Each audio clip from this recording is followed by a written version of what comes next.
कधीच नाही चुकणार तुमचे फेवरेट टीव्ही शो झी5 सोबत, तेही एकदम फ्री।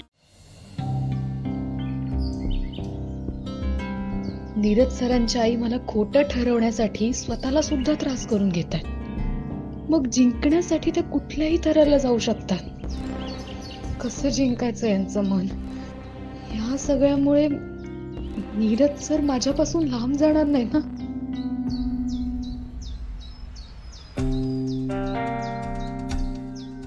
निशी, तुम्ही इथे काय करताय? निशी, तुला काहीतरी सांगायचंय। काय झालं?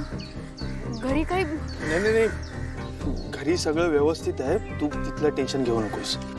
मग ऍक्च्युली नीरजला ज्या गुंडांनी किडनॅप केलं ते हाती लागले होते आणि त्यांनी एक्सेप्टही केलं होतं की शिर्केच्या सांगण्यावरून त्यांनी नीरजला किडनॅप केलं। आणि एवढंच नाही तर आपलं गोडाऊन सुद्धा त्यांनीच जाळलं होतं। अगं नीरज सरांनी सांगितलं,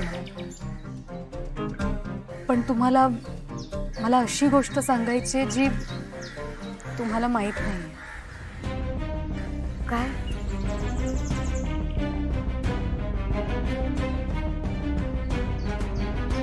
तुम्हाला जे चित्र दिसतं ते चित्र तुम्हाला फक्त दाखवलं जात आहे। म्हणजे शिर्के फक्त खेळणं आहे। यामागच्या सूत्रधार नीरज सरांच्या आई आहे। निशी, अगं तू हे सगळं हेच खरं आहे श्रीनू।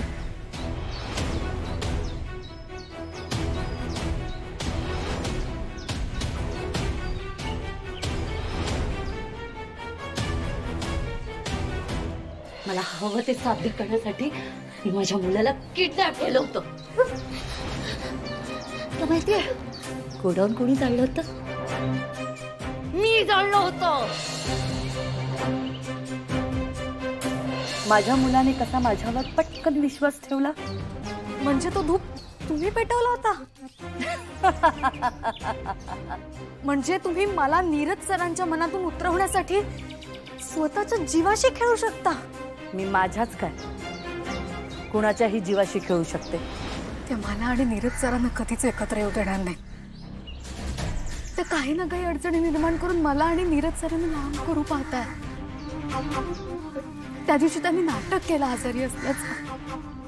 अगं त्या दिवशी स्वप्न पडलं असं सांगून नीरज सरांना तू लांब जाऊ नको माझ्यापासून, मी काही केलं नाहीये असं सांगत होत्या। आणि हे सगळं करून ते इमोशनल ब्लॅकमेल करतात। पण निशी, तू हे सगळं नीरजला का नाही सांगत आहेस? त्यांचा विश्वास नाही बसणार ओवी। नीरज सरांच्या आई एवढ्या शिताफीने डाव खेळतात आणि हे सगळं खोटं आहे। हे मी नाही सिद्ध करू शकत आहे, माझ्याकडे नाहीये कुठला पुरावा। मग निशी, तू ते मिळव, त्यांच्याच वेने त्यांना कन्फेस करायला फोर्स कर की ह्या सगळ्याच्या मागे त्याच आहेत। मग तर नीरज विश्वास ठेवेल ना? नीरज सरांच्या आई म्हणत होत्या की दादांना उद्ध्वस्त करण्यासाठी बॉम्ब पेरलाय। काल लाली आत्या आली होती, तिच्याशी तर काही संबंध नसेल ना त्यांच्या बोलण्याचा? हे श्रीनूला सांगू? नाही, नको। त्याआधी मला लाली आत्याशी एकदा बोलायला हवं। निशी, काय झालं? अरे काय नाही, नीरज सर आणि त्यांची आई घरी नाहीये।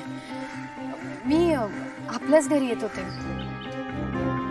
हा मग चल।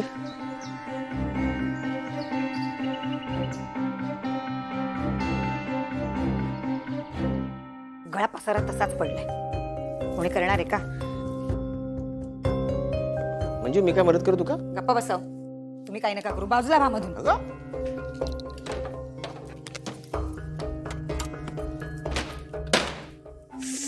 हे पण राहिलंय आवडच, कंटाळा आलाय मला।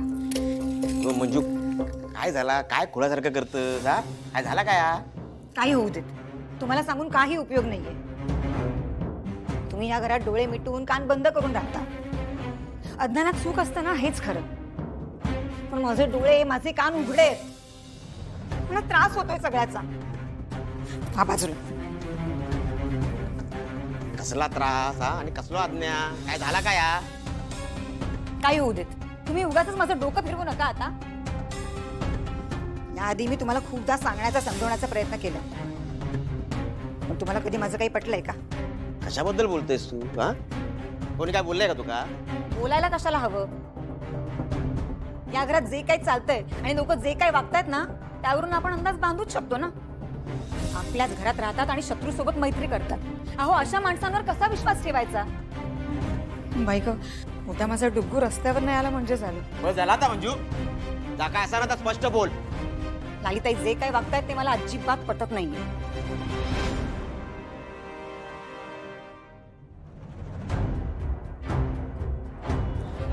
गे बाय माझे लाले. लाली लाली बरी आहेस ना तू? काय काय झालं काय? अशी काय बसलीस? अशी काय बसली काय? आपण लुटले गेलो आपण? मग आपण श्रीमंत होण्याआधी दरोडा पडला आपल्यावर. काय बोलतेस ते मला नीट समजावून सांग लाली. अगं दरोडा घालायला आपल्याकडे आहे तरी काय? ते दरोडेखोर पस्तावले असतील. असं कसं बोलता तुम्ही? पस्तावले असतील म्हणजे? माझ्या नावावर दादान जमीन केला ना. हा मग त्याचं काय?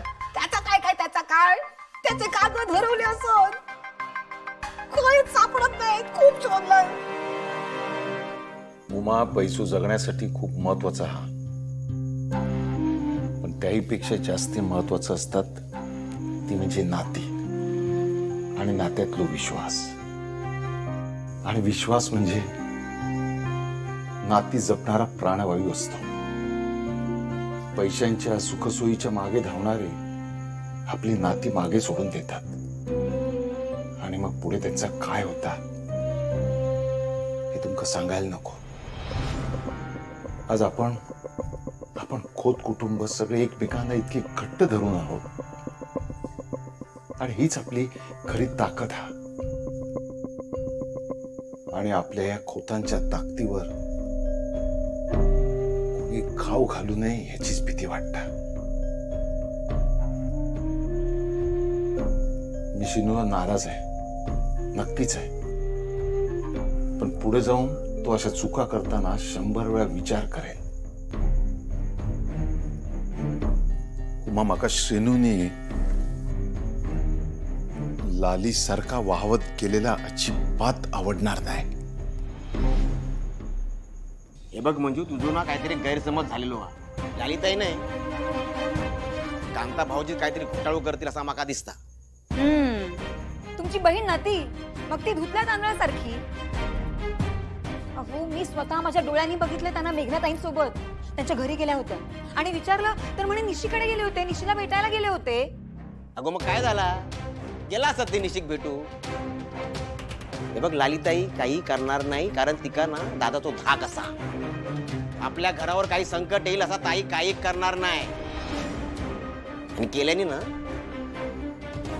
भाऊजीत काहीतरी करतील. झी5 ॲप डाउनलोड करा आणि पहा सर्व एपिसोड्स एकदम फ्री.